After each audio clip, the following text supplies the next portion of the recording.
Hey, Griffin. What's up, Andrew? What music you been listening to lately? That's a good question. Yeah, let's talk about that because I think I actually have something you're gonna enjoy, and I hope you have something for me as well. Yeah, but you won't enjoy it. I have things for you that you will hate. Great! I'm But so glad we decided to do this. that's what today's video is going to be all about. So let's get going. All right, so we don't talk nearly enough about music on this channel, so that's what we're going to do. So, Griffin, what's your song of the week that you've been listening to lately? Yeah, my song of the week is the song "Ambulance" by Cloth. I had a friend reach out to me recently who sent me this song, thought I would like it. I love it, been obsessed with it. I don't really know anything about the band themselves. This is from 2 albums ago for them, but I really think you'll enjoy this song, and it's in a genre that I don't think you usually listen to, so I'm excited to hear your take on it. Problem: that song does not exist on Tidal. Oh, this flippin' title guy. I got Spotify too. Oh, then yeah, why are you complaining about? Just use Spotify. What's wrong with you? All the audio files died inside a little bit. Oh no, I found it.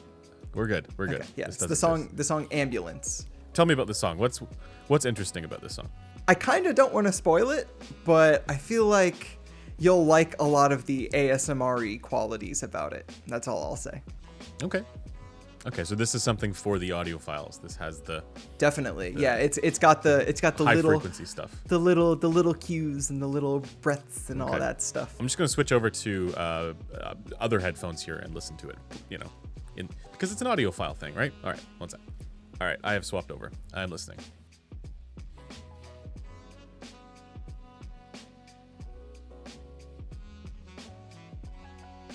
I've finished listening to it.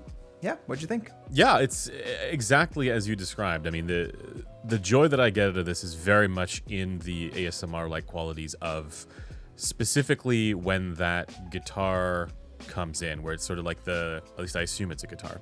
Yeah, it's a guitar playing harmonics, so like hitting that modal point on the length of the string. Yeah, exactly. So it's a very chill, mellow, melancholy kind of track with some breathy vocals, and then it has that that really cool kind of buzz sound, like fuzzy kind of buzzy background drone sound going on, and then those guitar tones come in, which is really, really cool. And this is exactly as you described it. This is one for the audiophiles for sure. Yeah. I think this actually belongs on like audiophile test tracks. My favorite part of that song is actually the snare drum. It's just a fat snare drum hit well, which speaks to me specifically. But I chose that one for this because I figured you would kind of enjoy those breathy qualities. So I'm glad you enjoyed it. Interestingly, my least favorite thing about this is actually the vocals. I'm really not a fan of like breathy style vocals, but for this type of song, that totally works, right? Like that sort of it's creating that sort of soundscape structure, and the way that the vocals are done kind of blend in with that really nicely. So that was nice. Yeah, hey, well, I'm glad you enjoyed it. All right, now what do you have for me? Yeah, so you actually have a choice here. Oh God, okay. I've given you 2 equally bad options. Great. Actually, one of them is a good option, but I'm not sure if you're going to choose it. So you can either choose jazz, where we talk about the composition, the musicality, all that stuff, or you can choose prog rock, hippie kind of stuff, retro-y kind of stuff. Oh God, no, the jazz. Jazz, please jazz. So how familiar are you with Esperanza Spalding's music? Quite. I've listened to, I think, 3 of her albums semi-regularly. Yeah, so the one I've been listening to the most recently, because I'm actually, this week, I'm going to go see Esperanza Spalding live. I'm super fired up for that. She came out with an album in 2024 that was a collaboration with Milton Nascimento, the Brazilian vocalist. I see it. Yeah, I haven't heard this. Yeah. The thing is, Milton Nascimento is like 80 years old. Like he's very old at this point. He's sort of a more senior vocalist at this point, let's just say. All of these songs, there's something interesting there, but the one that kind of grabbed me was actually a Beatles cover. It was A Day in the Life. Fantastic So give song. that one a listen. Yeah, sure. Yeah. Okay, I'm going to listen to that right now, and I will let you know when I'm done.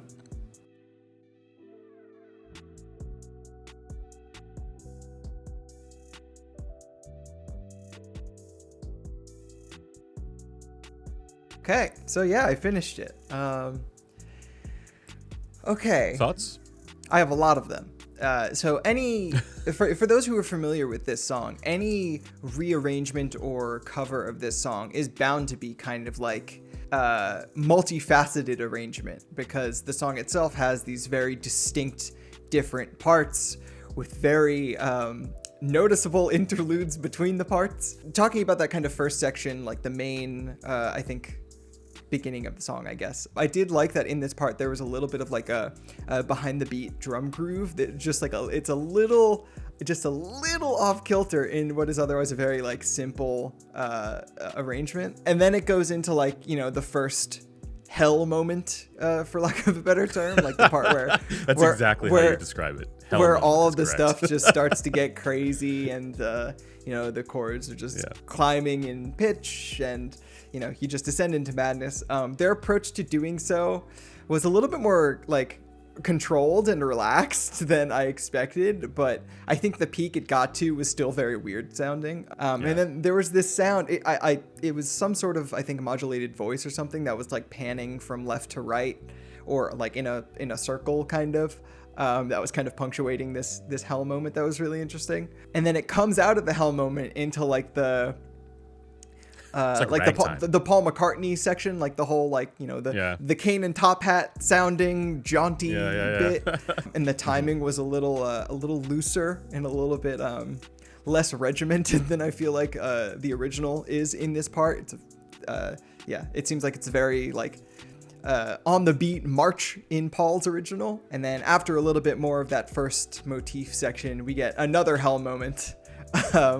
Which, equally cacophonous to the first. In general, I feel like what was most appealing to me about this arrangement of this song was that the whole thing kind of felt simpler than even the Beatles version. Like, it felt like you could hear the fact that Esperanza and Milton were trying to keep it in bounds of what they could do as individuals, whereas the Beatles at this point in their career were very much so out of that space, and like, we're gonna do whatever sounds the craziest even if we can't play it live. It was all about making the recording wild. But yeah, what do you like about this song?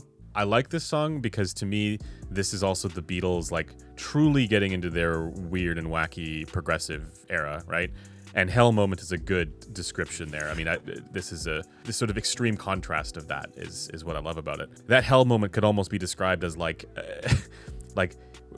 suddenly the keys were given over to Pink Floyd and they went all weird, like in the original Beatles stuff, right? Like, that's what it feels like. But here it doesn't really feel quite like that. Here this feels more just like a jazz group deciding to get cacophonous intentionally. The other thing that I wanted to just raise is the combination of Esperanza's vocal and Milton's vocal, where the blending there is more to do with the timbre of the voices being so different from one another than any particular duet based elements.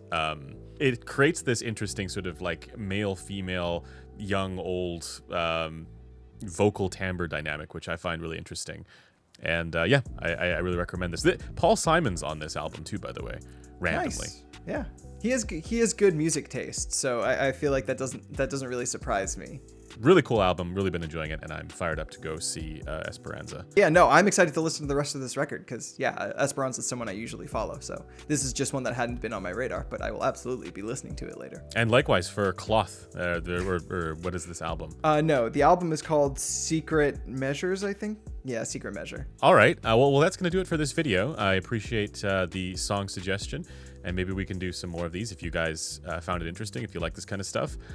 We will be leaving links to this in the description, but also you can find our individual audiophile test tracks and recommended music up on headphones.com. And speaking of headphones.com, they're the ones who make all these videos possible. So check them out. And with that is going to do it for this video, and we will see you guys in the next one. Bye for now. Bye, guys.